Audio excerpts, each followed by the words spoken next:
오늘 설교 본문 요한복음 1장 17절 말씀 같이 보도록 하겠습니다. 네, 같이 읽습니다. 시작. 율법은 모세로 말미암아 주어진 것이요 은혜와 진리는 예수 그리스도로 말미암아 온 것이라. 아멘. 네, 오늘은 율법의 역할에 대해서 율법의 역할이라는 제목으로 함께 말씀을 나누려고 합니다. 지난주에는 구원받기 이전에 율법이 하는 일이라고 하는 제목으로 말씀을 나눴죠. 우리가 구원받기 전에 율법은 어떤 일을 한다라고 했어요? 우리 인생에 하나님이 가장 먼저이다. 그리고 그래서 하나님이 먼저라는 것을 알고 하나님께 우선순위를 드리는 삶을 살게 한다라는 것들에 대해서 말씀을 주셨고, 또 하나는 사람보다 먼저 하나님을 사랑하는 삶이 되어야 된다. 특별히 모세의 두 돌판, 두 계명을 또 나누면서 그런 얘기들을 했어요. 그래서 이 나라에서도 우리가 사람을 사랑한다라고 해서 많은 법들을 만든다고 할지라도 그것이 하나님을 사랑하는 것과 위배되는 것이라면 그것은 잘못된 것이다라는 거죠. 하나님을 사랑하는 것이 먼저이고 그것에 근거해서 다른 사람, 이웃을 사랑하는 것이 되어야만 한다는 것입니다. 그래서 오늘은 율법의 역할이라는 제목으로 말씀을 나누면서 율법이 우리에게 해주는 것이 무엇이고 율법은 우리를 어디로 이끌어가는지 그런 부분들을 함께 나누려고 합니다. 여기 있는 그림이 무슨 그림인지 압니까? 그림을 한번 보세요. 뭘로 보여요? 어디선가 본 것 같은 그런 그림이 있지 않습니까? 그죠? 병원에 가면 우리가 이제 엑스레이를 찍게 되는데 엑스레이를 찍으면 또 엑스레이를 찍어서 뭔가 찍게 되면 어디에 뭐 문제가 있는지 병이 있는지 그런 거를 발견해내기도 하는데, 또 엑스레이 가지고 안 되는 경우들은 CT나 또 MRI를 찍기도 합니다. 이런 영상 진단을 하는 이유는 뭘까요? 좀 더 정확하게 병을 진단하기 위함이겠죠. 어떤 사람들은 왜 비싼 MRI를 찍으라고 해서 의사가 돈만 벌려고 그러냐 뭐 이런 생각을 하는 사람들도 있는데, 사실은 좀 더 정확한 또 분명한 어떤 병을 찾고 정확한 치료를 하기 위해서 이렇게 사진을 찍는 거죠. 그러니까 이렇게 사진을 찍으면 우리 눈에 보이지 않던 것들이 우리 속에 무엇이 있는지 다 보인다라는 거예요. 어떤 사람 사진을 보기도 했는데 그 사람 사진의 뱃속에는 가위도 들어있더라고요. 그런 경우도 가끔 있기도 하다라는데, 어찌됐든 뭔가 몸에 이상이 있는데 잘 보이지 않아. 그러면 이제 그 사진을 찍어보면서 몸에 무엇이 있는지, 어떤 문제가 있는지를 발견해낸다라고 하는 것이죠. 이와 마찬가지로 비슷하게 우리가 구원받고 정말 하나님 앞에서 신앙생활을 하기 위해서는 우리 자신에 대해서 우리가 정말 정확하게 우리 자신이 어떤 존재인지 알지 못하면, 또 하나님이 어떤 분이신지 정확하게 알지 못하면 우리는 신앙생활을 할 때 상당히 자기중심적으로 자기 생각대로 신앙생활을 할 수밖에 없다라는 것이죠. 그래서 말씀을 통해서 우리는 바로 말씀이 엑스레이가 되어져서 말씀을 통해서 우리 자신이 어떤 존재인지를 또 정확하게 알고 또 정확하게 깨달아야만 그 말씀은 우리를 복음으로 인도하고 또 말씀을 통해서 우리는 구원받는 사람이 되어진다는 거예요. 오늘 우리가 말씀하려고 하는 이 율법이라고 하는 것도 결국은 우리 자신을 엑스레이처럼 보여주고 우리를 그리스도께 인도하는 역할들을 한다라는 것이죠. 오늘의 설교의 핵심은 바로 그거예요. 우리를 정확하게 보여주고 우리를 예수님께 인도한다. 지난주에도 말씀드렸던 것처럼 하나님은 모세에게 율법을 주셨는데 두 개의 돌판에 율법을 기록해서 주셨죠. 첫 번째 율법은 뭐라고 그랬어요? 첫 번째 율법을 통해서는, 첫 번째 돌판을 통해서 세상을 만드신 하나님이 우리 인생의 주인이시다. 세상의 주인이시다. 그분만이 가장 존귀해야 되고 그분이 가장 우선순위에 앞자리에 있어야 된다는 사실들. 그래서 첫 번째 십계명의 앞부분들은 하나님과 우리와의 관계에 대해서, 우리는 하나님 아래에서 하나님의 다스리심을 받으면서 어떤 삶을 살아야 하는지라고 하는 것들을 말씀해 주고 있는 거예요. 그리고 그 사실을 바르게 아는 사람만 이 땅에서 하나님이 이 땅에 예수님을 보내신 이유가 무엇인지를 바르게 이해할 수 있게 된다는 것이죠. 그래서 그 예수님을 믿음으로써 우리는 율법을 통해서 하나님이 만드신 이 다른 피조물, 다른 사람들과 어떤 관계 속에서 어떤 삶을 또 이렇게 살아야 되는지라고 하는 것들을 또 볼 수 있다는 거예요. 그러니까 다른 사람들과의 삶도 역시 그 사람들도 하나님의 형상대로 만들어진 피조물이기 때문에 나도 피조물이고 그 사람들도 피조물인 거잖아요. 그러니까 그 하나님의 피조물들이 서로 하나님 아래에서 하나님의 다스리심을 받으면서 어떻게 살아야 되는지 이런 것들을 보여주는 것이 이 두 번째 돌판에 있는 십계명의 계명의 핵심이라는 것입니다. 그래서 계명의 이 두 계명의 두 가지 내용의 핵심을 또 조금 본다라고 하면 그 율법의 핵심들은 내가 거룩하니 너희도 거룩하라 라고 하는 말씀과 같이 일맥상통하는 면들이 있다는 거예요. 두 가지 첫 번째 계명과 두 번째 계명의 전체 두 돌판의 핵심적인 단어는 한마디로 말하면 뭐냐면 사랑이라고 하는 단어인데 결국 누구를 사랑하는 거야? 하나님을 사랑하는 거야. 세상을 사랑하는 것이 아니라 하나님을 사랑하는 거라고. 그렇기 때문에 모든 그리스도인들은 세상에서 살지만 어떤 모습으로 살아야 돼? 거룩한 모습으로 살아야 된다는 거예요. 그래서 하나님은 우리에게 거룩을 요구하시는데 특별히 이 거룩은 믿는 사람들에게만 요구하는 것이 아니라 믿지 않는 사람들에게도 요구하시는 것이라는 거예요. 왜냐하면 그 사람들도 다 이 땅에 존재하는 모든 사람들은 다 하나님의 피조물들이기 때문에 하나님이 만드신 존재들이기 때문에 하나님은 모든 피조물들에게 거룩하라고 명령하신다는 거예요. 그렇기 때문에 기독교인은 당연히 거룩해야 되지만 비그리스도인들도 거룩하지 않은 삶을 살지 않도록 이 하나님의 명령을 하신다는 거죠. 그래서 하나님의 인간을 창조하실 때부터 인간 본성에 이 하나님의 형상이라고 하는 것들을 넣어주셨기 때문에 이 거룩한 하나님의 형상을 인간의 본성과 인간의 체질에 마치 일부처럼 넣어주셨기 때문에 모든 사람들은 다 이 하나님 앞에서 거룩한 삶을 살아야만 한다는 것이지요. 그래서 창세기 때부터 창조 때부터 이미 이런 어떤 그 율법이라고 하는 하나님의 뜻이라고 하는 것이 우리 몸속에 이미 우리의 본질에 들어와 있는데 하나님이 모세에게 율법을 주신 것은 그 이후에 한참 이후에 되어진 일이지만 특별히 이 모세에게 율법을 주신 것은 하나님의 백성들이 원래 창조 때부터 하나님이 만들어 놓은 율법의 핵심에 대해서 다시 기억할 수 있도록 하기 위해서 모세의 율법을 주셨다는 거예요. 하나님의 백성들이 그 하나님의 말씀, 하나님의 그 뜻을 기억하고 상기하고 그 말씀을 따라서 살도록 했다는 거죠. 그러니까 모세 때도 그 말씀을 따라 살았고 또 아담과 하와 때도 그 말씀을 따라 살았고 오늘날도 역시 마찬가지로 그 말씀을 따라 살아야만 하는 것이 우리의 본분이라는 거예요. 그래서 우리가 지난주에 그 200만이 함께 모이는 그 차별금지법 저지를 위한 또 기도 모임에 참석을 했었는데 역시 이것도 마찬가지로 이런 하나님의 거룩함을 위해서 그렇게 같이 기도하고 같이 힘쓰고 마음을 모으자라는 거였다는 것이죠. 그러니까 그 유튜브 채널에 그때의 영상들을 올려놨으니까 한번 다시 한번 확인을 하고 볼 수 있으면 그때의 감동을 다시 느낄 수 있을 것 같다는 생각이 듭니다. 바로 이것이 우리 인간에게 주어진 창조의 원리라는 거예요.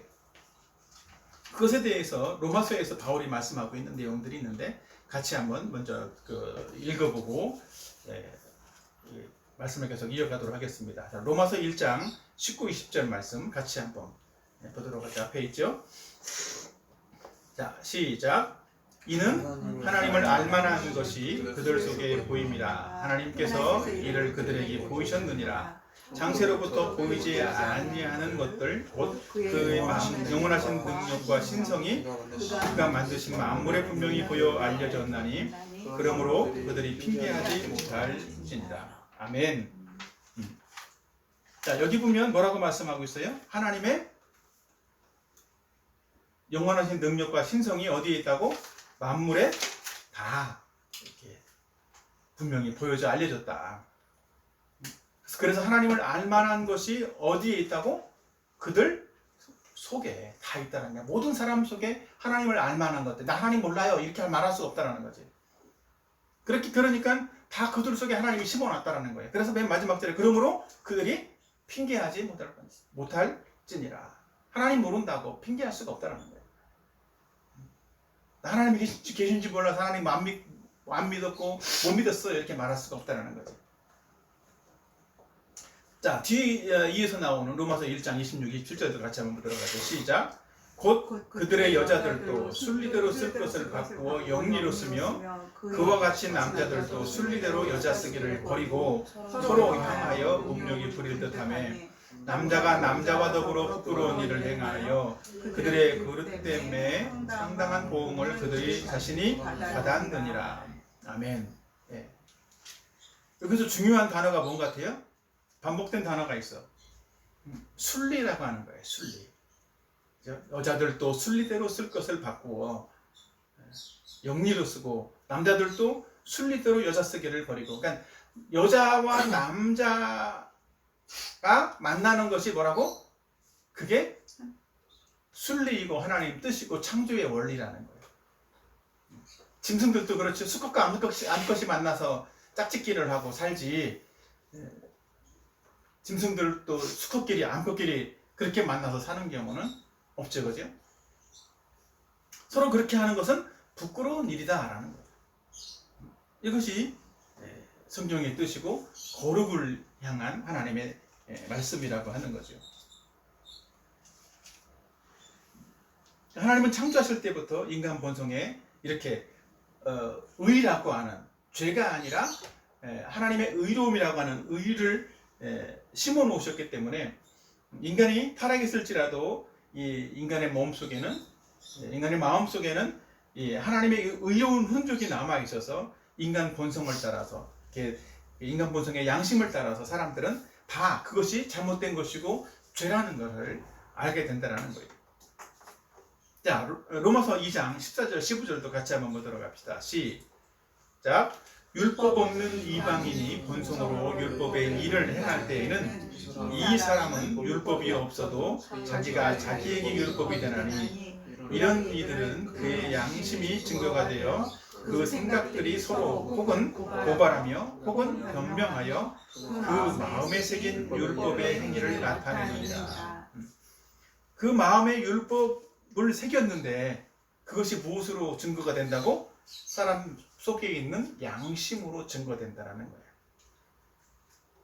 그렇기 때문에 율법을 받지 않는 사람들, 그런 질문들을 가끔 전도하다 보면 듣게 되는데, 복음이 전해지지 않고 말씀을 한 번도 들은 적이 없는 사람들은 어떻게 돼요? 이런 얘기를 들어요. 그 사람들은 어떻게 된다고? 그들의 양심이 그를 증거한다는 거예요. 그래서 율법이 없어도, 율법이 없는 이방인일지라도 율법이 없어도 자기가 뭐가 된다고? 자기 자신이 자기에게 율법이 된다, 이렇게 말씀을 한 거죠. 이렇게 하나님의 창조 원리는 거룩함이기 때문에 우리는 이 거룩함을 추구하면서 살아야 된다는 거예요. 그러나 우리 마음속에, 모든 사람 마음속에 다 거룩함에 대한 어떤 추구하는 마음들이 있을까요, 없을까요? 거룩을 추구하는 마음들이 없다라는 게 문제죠. 그죠? 그래서 이 말씀을 통해서 우리는 거룩해야 된다, 율법을 통해서 우리는 거룩해야 될 존재야 라는 사실들을 상기시키는 거라는 거죠. 오늘 이 율법이 주는 율법의 역할들을 말씀을 같이 나누면서도 사실은 이 사실들을 또 구체적으로 함께 살펴보려고 합니다. 자, 율법이 주는 역할, 율법의 역할 첫 번째는 죄를 규정한다라는 거예요. 따라합시다. 죄를 규정한다. 네. 본문의 말씀에 보면 율법은 모세로 말미암아 주어진 것이다 이랬는데, 율법을 통해서 무엇이 죄인지를 정해놨다라는 거예요. 우리 헌법에도 그런 거 있잖아요. 그죠? 사회법에도 그런 게 있어. 이 법 몇 항 몇 조에 이런 어떤 죄가 있다라는 사실들을 근거해서 경찰이나 검사가 고소를 하기도 하고 어떤 조항에 따라서 죄인을 잡아서 형을 집행하기도 하죠, 그죠? 근데 그런 어떤 죄의 항목이 없으면 어떻게 돼? 죄의 항목이 없으면 죄인이다라고 말할 수가 없는 거예요. 그러니까 차를 운전할 때 보면 그런 게 있어요. 과속 카메라들이 종종 있죠. 우리 이게 이 앞에 사거리에도 어린이 보호 구역이기 때문에 과속 카메라가 하나 있는데, 과속 단속 카메라가 있는 곳에는 항상 뭐가 있는지 알아요? 카메라 근처나 카메라 앞이나 바로 옆에 제한 속도 몇 킬로라고 하는 게 써 있어. 60km면 60km, 50km면 50km, 100km면 100km 이렇게 써 있단 말이에요. 그래서 그 기준이 넘어가면 카메라에 걸리는 거예요. 그래서 어떤 사람들은 과속을 하다가도 그 앞에 가서는 카메라 밑에 가서는 브레이크를 밟고 속도를 줄이기도 하죠. 근데 속도를 미처 못 줄이고 통과됐다, 어떨까요? 그럼 이제 범칙금이 나오는 거예요. 벌금이 나오죠. 근데 많은 사람들은 의외로 이런 어떤 법들이 있음에도 불구하고 자기 자신의 죄에 대해서, 자기 자신의 문제에 대해서 인정하지 않으려고 하는 그런 성향들이 있다는 거예요. 그래서 죄를 범하면서도 이 죄를 범한 사람들 속에는 어떤 마음들이 있냐면 자기 방어기제라고 하는 것들이 작동을 해서 나 죄 안 지었어요, 증거 내놔보세요, 이렇게 만다는 거예요. 발뺌을 하는 거죠. 오리발을 내미는 거야. 근데 경찰이 증거를 가지고 오면 어떻게 될까요? 그때는 꼬리를 내리고 자기의 죄를 인정하게 되는 거죠. 마찬가지로 율법이라고 하는 것은 구원받기 위해서, 율법을 지킴으로써 구원받도록 주신 것이 아니라 오히려 율법을 통해서 우리에게 죄가 무엇인지를 깨닫게 하기 위해서 율법을 주셨다라고 성경은 말씀하고 있어요. 자, 로마서 3장 20절 말씀 같이 한번 보도록 합시다. 시작. 그러므로 율법의 행위로 그의 앞에 의롭다 하심을 얻을 육체가 없나니 율법으로는 죄를 깨달음이니라. 율법으로는 죄를 깨닫게 된다는 거죠. 또 로마서 4장 15절 시작. 율법은 진노를 이루게 하나니 율법이 없는 곳에는 범법도 없느니라. 율법이 진노를 이루게 한다는 건 뭘까? 죄를 범하면 하나님의 진노를 받게 되는 거죠. 그죠? 근데 율법이 없는 곳에는 뭐도 없다? 법을 어하는 범법도 없게 된다는 것이죠. 그러니까 율법의 목적은 사실은 죄를 규정하는 데 있다는 거예요. 무엇은 죄고 무엇은 죄가 아니다, 이렇게 정확하게 이런 것은 죄다라는 사실들을 정확하게 알려주는 역할을 하는 것이 바로 죄라는 거죠. 그러니까 율법은 사람들로 하여금 죄를 깨닫게 하는 뭐가 돼? 근거가 되는 거예요. 막연한 느낌으로 나는 죄 지었나? 이렇게 생각하지 않도록 하는 것이 바로 율법이라고 하는 것이죠. 그래서 우리는 성경을 많이 알아야 되는 거예요. 성경을 많이 알고 또 바르게 알아야 된다고. 어림풋하게 알면 문제가 돼요. 실제로 우리의 삶에서도 잘 모르는데 괜히 아는 체 하다가 낭패를 당하는 그런 일도 있죠. 그래서 우리 속담에는 어떤 말도 있냐면 아는 길도 물어가라, 이런 말도 있어요. 그러니까 정확하게 알아야 어려움을 당하지 않게 된다는 거죠. 근데 이렇게 이제 어렴풋하게 알았다가 어려움을 당했던 한 인물이 또 성경에 나와요. 누굴까요? 하와라는 사람이야. 하와가 성경을 어렴풋하게 알았다가 결국 사탄의 공격을 받았다고. 자, 창세기 2장 17절 한번 보도록 합시다. 시작. 선악을 알게 하는 나무의 열매는 먹지 말라. 내가 먹는 날에는 반드시 죽으리라 하시니라. 이것은 하나님의 말씀이었어요. 먹으면 반드시 죽으리라. 두 번째, 창세기 3장 3절 4절 시작. 동산 중앙에 있는 나무의 열매는 하나님의 말씀에 너희는 먹지도 말고 만지지도 말라. 너희가 죽을까 하노라 하셨느니라. 뱀이 여자에게 이르되 너희가 결코 죽지 아니하리라.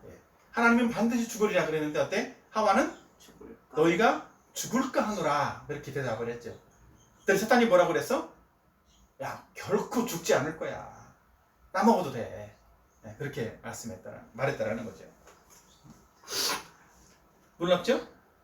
근데 이런 사실들은 사실은 분명하게 하나님 말씀이 무엇이라는 것들을 알지 못했기 때문에 생겨진 문제라는 거예요. 그래서 우리는 법이 있다라면 그 법이 무엇인지를 바르게 알아야 돼. 우리가 사회에서 있는 이 현행 법들도 매년 바뀌기도 해. 해마다 법들이 바뀌어지고 또 공고가 되어지기도 하는데 어떤 기준이 달라지는 거지. 매년 달라지는 법들을 어떻게 바뀌었다라는 것을 우리가 제대로 인식하지 않으면 예전의 법대로 행동을 하겠지. 근데 예전의 법대로 행동을 하다가 걸렸어. 그럼 어떻게 될까요? 어떻게 말할까? 나 몰라서 그랬어요. 옛날에 이렇게만 알고 있었어요. 라고 말을 하겠죠. 그죠?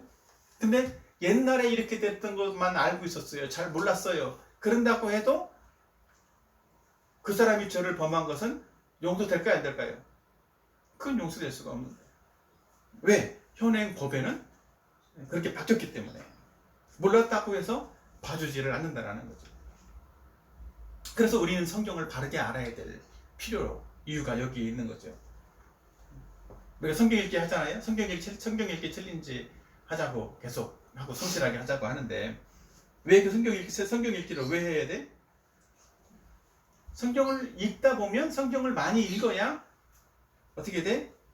하나님 어떤 분이신지도 알게 되고 무엇이 죄인지도 알게 되고 자기 자신의 문제가 무엇인지를 바르게 알게 된다는 거예요.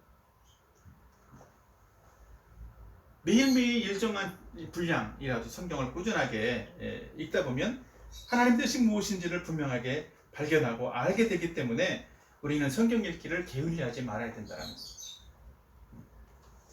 성경 열심히 읽으세요? 그래야 되는 거예요.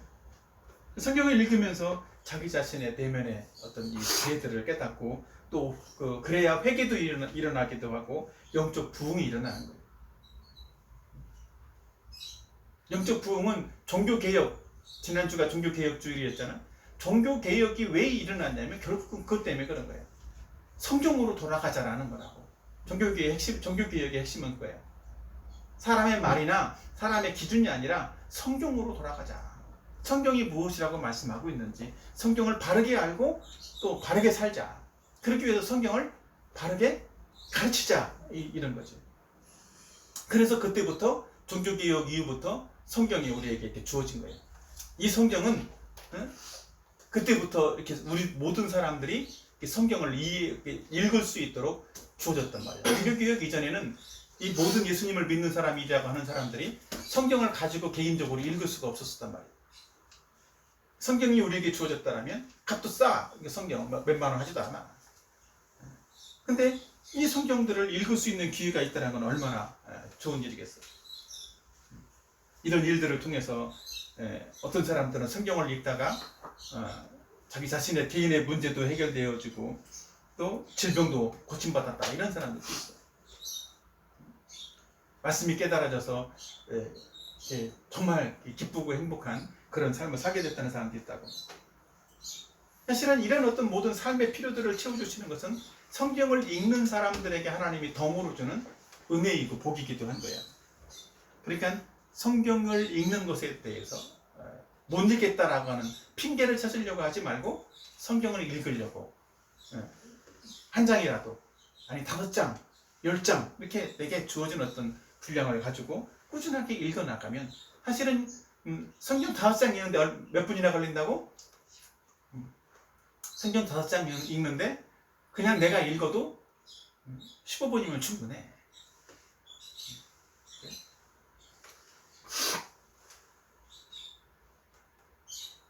그러니까 성경 읽기를 열심히 했으면 좋겠어요. 그래서 하나님 우리에게 율법을 주신 것, 그 목적이 죄를 깨닫게 하는 것이다.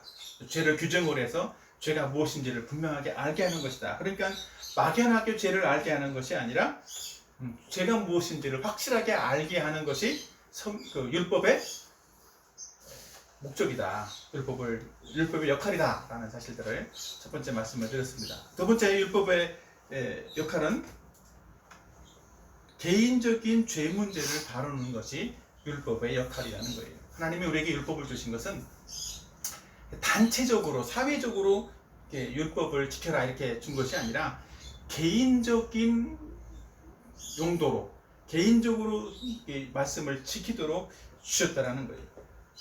그래서 각 사람이 자기 자신의 죄 문제를 구체적으로 깨닫게 하고 그래서 각 사람이 예수 그리스도께 나오게 하는 것, 그것이 율법의 역할이라고 하는 거죠.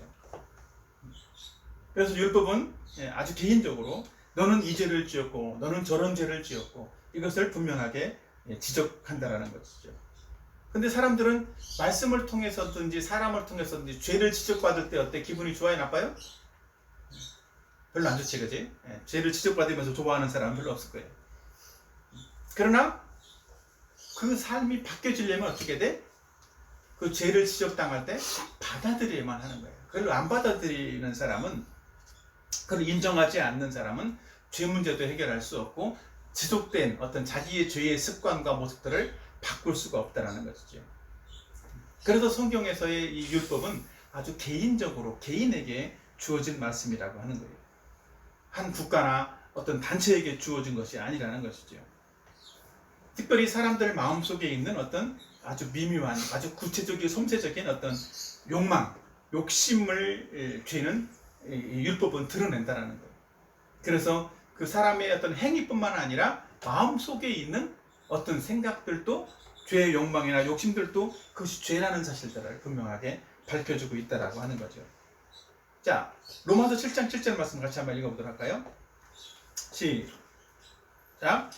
그런즉 우리가 무슨 말을 하리요? 율법이 죄냐? 그럴 수 없느니라. 율법으로 말미암지 않고는 내가 죄를 알지 못하였으니 곧 율법이 탐내지 말라 하지 아니하였더라면 내가 탐심을 알지 못하였으리라.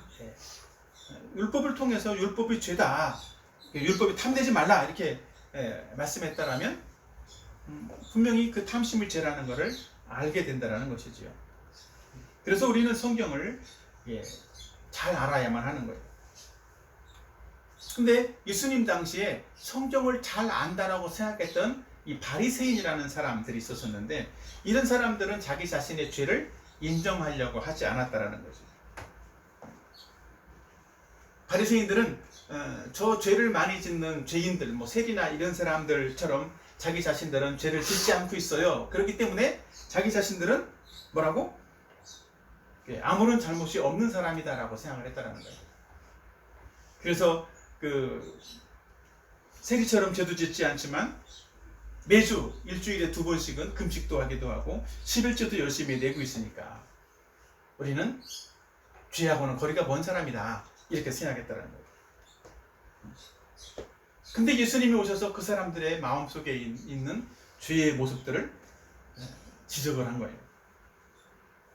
그들이 죄를 회개하고 예수님을 믿고 구원받도록 예수님이 말씀한 거예요. 근데 그 사람들은 어떻게 반응했어요? 자기 자신의 죄를 인정하기는커녕 예수님을 오히려 십자가에 못 박아 죽이려고 서로 공모했다라는 거예요. 예수님에게 사실은 그 신성모독이라고 하는 누명을 씌워서 십자가에 못 박혀 죽게 했죠. 그러니까 이런 사람들은 무엇만 관심이 있냐면 외적인 행동에만 관심이 있는 거예요. 마음의 의도는 전혀 신경을 안 써. 그 외적인 행동만을, 그러니까 율법이 사람의 외적인 행동만을 다루는 것으로 오해했다라는 거죠. 그래서 자기 자신의 어떤 숨겨진 죄에 대해서 인정하려고 하지 않았다라는 것입니다. 그래서 그들은 자기 자신이 죄인이라는 사실들을 또 인정하지 않았고, 또 자기 자신들의 또 죄인을 구원하러 오신 예수님을 믿으려고 하지도 않았다라는 거죠. 그러니까 예수님을 믿지 않는 것이 죄라는 사실도 까마득하게 몰랐다라는 거죠. 자, 요한복음 16장 9절도 한번 읽어보도록 할까요? 시작. 죄에 대하라 함은 그들이 나를 믿지 아니하며. 마가복음 16절. 믿고 세례를 받는 사람은 구원을 얻을 것이요 믿지 않는 사람은 정죄를 받으리라. 성경이 말씀하고 있는 것들은 예수님을 믿지 않는 것이 곧 죄다라고 말씀을 하고 있어요. 믿지 않는 사람은 다 그래서 정죄를 받게 된다는 것이지. 그래서 사람들의 모든 마음속에 있는 생각까지도 하나님 앞에서는 다 어떻게 할 수 없다? 숨길 수가 없다는 거예요. 자, 히브리 4장 12절부터 한번 같이 읽어보도록 하겠습니다. 시작. 하나님의 말씀은 살아있고 활력이 있어 좌우에 나선 어떤 검보다도 예리하여 혼과 영과 및 관절과 골수를 찔러 쪼개기까지 하며 또 마음의 생각과 뜻을 판단하는. 하나님의 말씀은 사람 속에 있는 혼과 영과 관절과 골수를 쪼개기도 하고 마음의 깊은 어떤 생각과 뜻을 다 아시고 판단하신다는 거예요.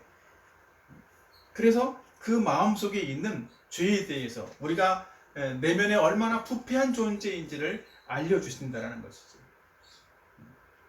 이 사실들을 깨달았던 한 사람이 있는데 구약의 다윗 왕이 바로 그런 사람이었어요. 다윗 왕은 자기 자신이 죄를 범죄했을 때 그 죄에 대해서 말해주는 선지자를 통해서 자기 자신의 마음이 얼마나 부패하고 죄로 가득한 사람인지를 인정하고 또 하나님께 회개했던 그런 일들이 있는데 같이 한번 시편 51편 17절 같이 한번 17절 또 10절 같이 한번 읽어보도록 합시다. 시작. 하나님께서 구하시는 제사는 상한 심령이라 하나님이여 상하고 통해하는 마음을 주께서 멸시하지 아니하시리이다.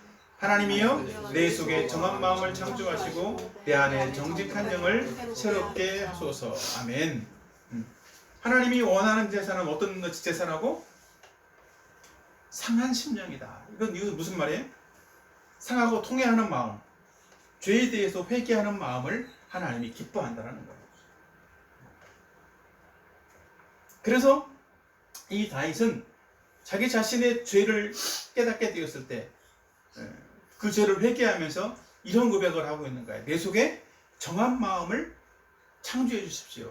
깨끗한 마음, 정결한 마음을 창조해 달라고 구했다는 거죠.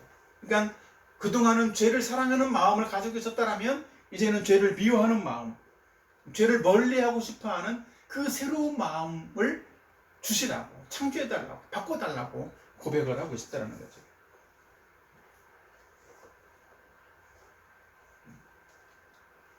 하나님은 우리의 마음속에 이런 마음들을 보신다는 거예요.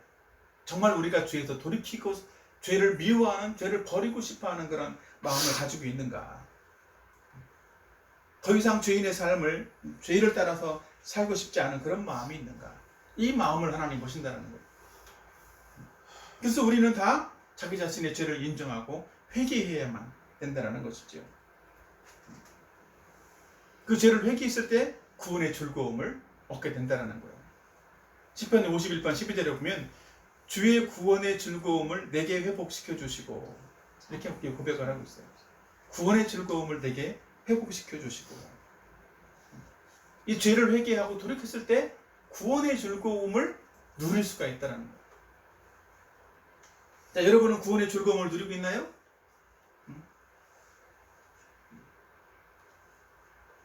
구원받았다는 마음이 확신이 있습니까? 그것 때문에 기쁘고 즐거운 마음이 있어요? 그게 있어야 되는 거야. 만약에 그것이 없는 사람이라면 성경을 개인적으로 공부했으면 좋겠어요.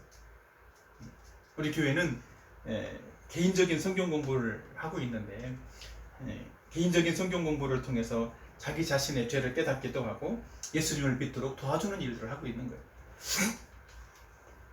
그리고 더 나아가서 예수님을 믿는 사람이라면 개인적인 성경 공부를 통해서 또 개인적으로 양육을 받고 또 말씀을 자기 개인의 삶 속에 적용하고 순종하도록 도와서 예수님 말씀대로 또 예수님을 닮아가는 그런 사람이 될 수 있도록 돕고 있는 거죠.